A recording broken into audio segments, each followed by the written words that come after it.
Welcome है आप सभी का मेरे चैनल फोकस ऑन स्टडी पर।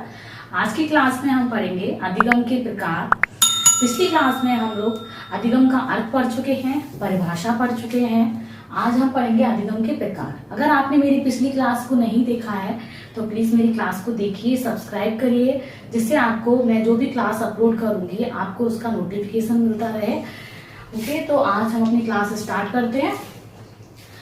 तो अधिगम के प्रकार, अधिगम का जो प्रकार है वो गैने ने दिए हैं। गैने एक मनोवैज्ञानिक है। इनकी पुस्तक का नाम है the conditions of learning. The conditions of learning book में अधिगम के प्रकार गैने ने दिए हैं। तो क्वेश्चन यहाँ से बन जाता है, ठीक है। तो पुस्तक का नाम भी पूछा जा सकता है और अधिगम के प्रकार किसने दिए हैं, ठीक है। तो अधिगम के प्रकार में सबसे पहला प्रकार है संकेत अधिगम, जिसको सिग्नल लर्निंग बोलते हैं। देखो आप जितने भी इस टाइप में पढ़ेंगे अधिगम के कितने प्रकार है, 8 प्रकार है, ठीक है। तो ये सारे के सारे सीरियल से हैं। सबसे पहला अधिगम का प्रकार कौन सा, संकेत अधिगम। नेक्स्ट कौन सा, उद्दीपक अनुक्रिया। तो सीरीज होती है इनकी। ऐसा नहीं है कि आप अधिगम का प्रकार आगे पीछे कर सकते हैं, आगे पीछे नहीं कर सकते, ठीक है। तो यहाँ से स्टार्टिंग होती है बालक की सीखने की। सबसे पहला अधिगम कौन सा करता है, बालक संकेत। बालक को संकेत दिया जाता है। कोई भी कार्य सीखता है बालक सबसे पहले संकेत के माध्यम से ही सीखता है, ठीक है। तो इस अधिगम को देने वाले जो प्रकार है, इसमें सबसे मोस्ट इंपॉर्टेंट जो रोल है वो पावलोव का जो अधिगम का सिद्धांत है, जिसको हम बोलते हैं क्लासिकल कंडीशनिंग थ्योरी। तो क्लासिकल कंडीशनिंग थ्योरी के पर आधारित है संकेत अधिगम। तो क्लासिकल कंडीशनिंग थ्योरी में पावलोव ने क्या दिया, तो वो हम डिटेल में हम इनका जब सिद्धांत पढ़ेंगे तब पढ़ेंगे। अभी मैं थोड़ी सी आपको हिंट दे देती हूँ, क्योंकि आज हम अधिगम संकेत अधिगम पढ़ रहे हैं, इसलिए आपके लिए जानना जरूरी है ये है क्या। तो संकेत क्या, कोई भी बालक कोई भी क्रिया को सीख रहा है और उस क्रिया के साथ हम कोई अन्य क्रिया को जोड़ दें, लिंक कर दें, तो वो क्या होता है, इससे अधिगम क्या है, करने में आसानी होती है। जैसे एक बालक है, सांप को देख रहा है, ठीक है। सांप को उसने देखा और सांप के साथ साथ किसी आवाज को उसने सुना। तो जब अगर वो आवाज बालक के सामने प्रस्तुत की जाती है तो सांप नहीं होता है उसके सामने, तो जैसा रिएक्शन सांप को देखने पर पहले उसने किया था वही रिएक्शन बालक आवाज को सुनकर करेगा। तो हमने क्या किया कि प्राकृतिक उद्दीपक के साथ साथ किसको जोड़ दिया, हमने अनुकूलित उद्दीपक को जोड़ दिया। अगर प्राकृतिक उद्दीपक प्रेजेंट नहीं है और अनुकूलित जो उद्दीपक है उसको प्रेजेंट कर दिया गया, तो जो व्यवहार प्राकृतिक उद्दीपक के साथ किया जा रहा था वही व्यवहार अनुकूलित उद्दीपक के साथ भी प्रेजेंट होता है। और जो अनुकूलित उद्दीपक है वो है क्या, अनुकूलित का मतलब होता है कि एक उद्दीपक के साथ अगर किसी दूसरे उद्दीपक को जोड़ दिया गया, वह क्या कर लेता है, पहले उद्दीपक के साथ अनुकूलन कर लेता है। इसीलिए दूसरे उद्दीपक को क्या बोला जाता है, अनुकूलित उद्दीपक बोला जाता है। तो यही जो है, ये सिद्धांत जो मैं बता रही हूँ आपको, ये हम पढ़ेंगे पावलोव के सिद्धांत में डिटेल से क्या होता है, ठीक है। तो संकेत मतलब अधिगम यही है कि जिसमें थोड़ा सा हिंट दी जाए बालक को सीखने के लिए, बालक के अधिगम को आसान बनाने के लिए, उसी को हम बोलते हैं संकेत अधिगम, ठीक है। दूसरा क्या है, उद्दीपक अनुक्रिया। तो उद्दीपक क्या है, स्टिमुलस बोलते हैं इसको, और रेस्पॉन्स लर्निंग, ठीक है। तो स्टिमुलस क्या होता है कि स्टिमुलस है जिस वस्तु के समक्ष जिस वस्तु के प्रति क्रिया की जाती है उसको स्टिमुलस बोला जाता है, और जिस वस्तु के प्रति जो क्रिया हो रही है उस क्रिया को क्या बोला जाता है, रेस्पॉन्स बोला जाता है, ठीक है।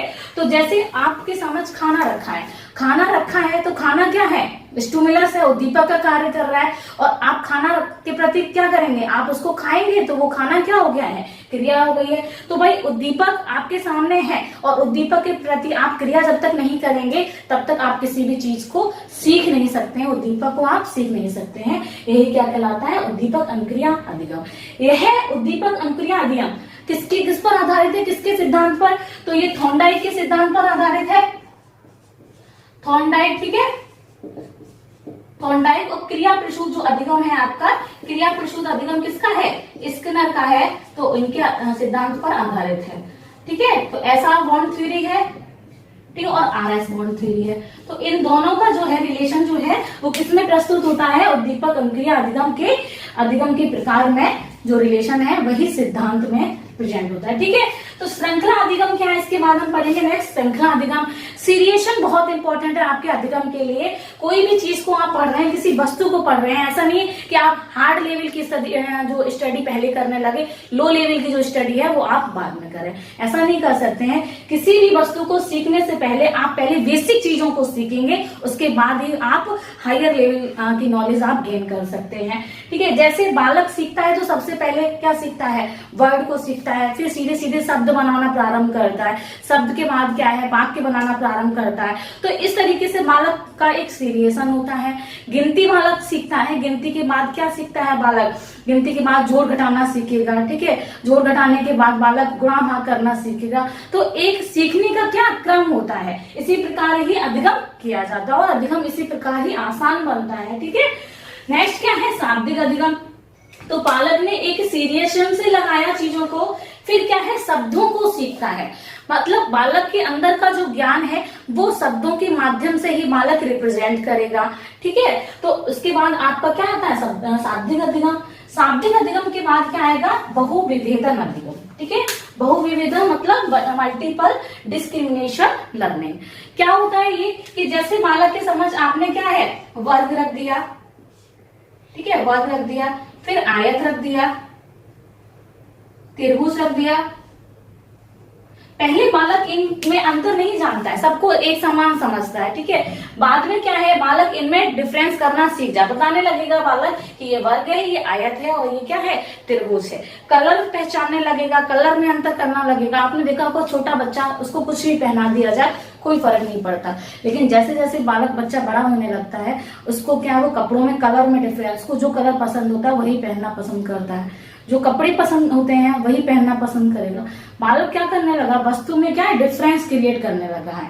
आज उसका लिखने का मन है तो वो लिखेगा, पढ़ने का मन है तो नहीं पढ़े, पढ़ने का मन है तो पढ़ेगा। तो हर चीज में क्या है, वो डिफरेंस करने लगता है। तो ये क्या कहलाएगा, बहुविभेदन अधिगम के अंतर्गत आएगा। ठीक है, नेक्स्ट क्या है, प्रत्यय अधिगम। एक कंसेप्चुअल थिंकिंग बहुत जरूरी होती है।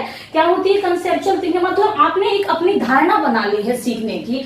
आप किसी भी कार्य को आपको सिखाया जा रहा है वो एक अलग है, लेकिन आप अपने अकॉर्डिंग क्या कैसे सीखना चाह रहे हैं वो एक चीज अलग है। आप स्कूल जा रहे हो, आपको आपके पेरेंट्स जिस रास्ते से आपको स्कूल छोड़कर गए हैं, आप उस रास्ते से जा रहे हैं, लेकिन क्या है, आपने सोचा कि चलो आज इस रास्ते से नहीं किसी दूसरे रास्ते से जाकर देखते हैं, हो सकता है कि वो रास्ता है आपको अच्छा लगे। तो वही जो रास्ता आपने अलग सिलेक्ट किया है उसी रास्ते से ही फिर आप डेली जाने लगे हैं स्कूल, वो रास्ता आपको अच्छा लगा, वो आपने अपने लिए क्या एक अलग ही कंसेप्ट बना लिया है। तो इसी प्रकार से सीखने में अधिगम में क्या होता है कि अधिगम को आप आसान बनाने के लिए कोई ट्रिक निकाल लेते हैं। ठीक है, किसी ट्रिक के माध्यम से आप उन चीजों को अपने माइंड में सेट कर लेते हैं। This is called the concept learning. Okay, next क्या है, सिद्धांत अधिगम, प्रिंसिपल लर्निंग। यही क्या है, कंसेप्ट से ही आपका सिद्धांत बना है। जो आपने ट्रिक निकाली है, जो आपने कंसेप्ट निकाला है, वही कंसेप्ट आपके माइंड में फीड हो गया, वही आप क्या है, आप आगे चल के आप उसी कंसेप्ट से ही पढ़ना पसंद करेंगे। हर एक वस्तु की, हर एक आपका हर एक चीज जो आपके सामने रिप्रेजेंट होगी, सामग्री जो प्रेजेंट होगी, उस चीज को आप हमेशा के लिए एक ट्रिक्स के माध्यम से पढ़ना पसंद करेंगे। तो ये आपका क्या बन गया, एक नियम बन गया, सिद्धांत। जो अभी मैंने एक एग्जाम्पल दिया आपको कि आप स्कूल जाते हो, एक रास्ते से आप जाते हो, फिर दूसरा रास्ता आप सिलेक्ट कर लेते हो, अब क्या करते हो, आप उसी रास्ते से ही डेली जाने लगते हो, तो वो आपका क्या बन गया, एक सिद्धांत बन गया है। ठीक है, तो ये क्या कहलाएगा, आपका प्रिंसिपल लर्निंग। नेक्स्ट क्या है, सबसे इंपॉर्टेंट है आपका ये समस्या समाधान अधिगम। किसी भी सिद्धांत को बनाने के लिए आपके सामने बहुत सारी समस्याएं प्रेजेंट होंगी। ठीक है, और उन समस्याओं को सॉल्व करना ही क्या कहलाता है, अधिगम की सफलता कहलाती है। ठीक है, जब तक आप किसी वस्तु को अच्छे से नहीं सीख सकते हैं, जब तक आप किसी भी समस्या का समाधान करना नहीं सीख लेते हैं। जब समस्या का समाधान कर लेंगे, एक बार आपको कोई भी गलती, एक बार किसी चीज को सीखने में आपको गलती होगी, ठीक है, नेक्स्ट दोबारा से आप थोड़ा बहुत गलती करोगे और लास्ट में क्या होगा, बिना ही गलती किए आप उन चीजों को सीख जाओगे। थॉर्नडाइक का जो नियम है उसमें प्रयास एवं त्रुटि का सिद्धांत बहुत अच्छे से रिप्रेजेंट किया गया है। उसमें बताया गया कि क्या है, वो जो कैट होती है वो एक बार गलती करती है, दोबारा गलती करती है, नेक्स्ट टाइम उसका गलती करते करते उसका जो प्रयास होता है वो सफल हो जाता है, और जो प्रयास होता है वो उसको आगे चलकर उसको री इन्फोर्समेंट देता है और वही पुनर्वलन जो है वही उसके सीखने में मदद करता है। ठीक है, तो समस्या समाधान अधिगम नेक्स्ट लास्ट स्टेप है आपका कि किसका, अधिगम के प्रकार का। तो ये आपकी सीरीज है, बहुत इंपॉर्टेंट आपका अधिगम के ये प्रकार है। ठीक है, आपके अधिगम के प्रकार पूछे जाते हैं, कौन सा ऑप्शन आपको दे दिया जाएगा, कौन सा अधिगम का प्रकार है आपको बताना पड़ेगा। ठीक है, तो ये सारे के सारे अधिगम के प्रकार आपको याद करने होंगे। आज के लिए इतना ही। आई होप आपको वीडियो क्लास अच्छी लगी होगी, और आपको क्लास अच्छी लगी तो प्लीज क्लास को लाइक करें, शेयर करें, सब्सक्राइब करें। आज के लिए इतना ही।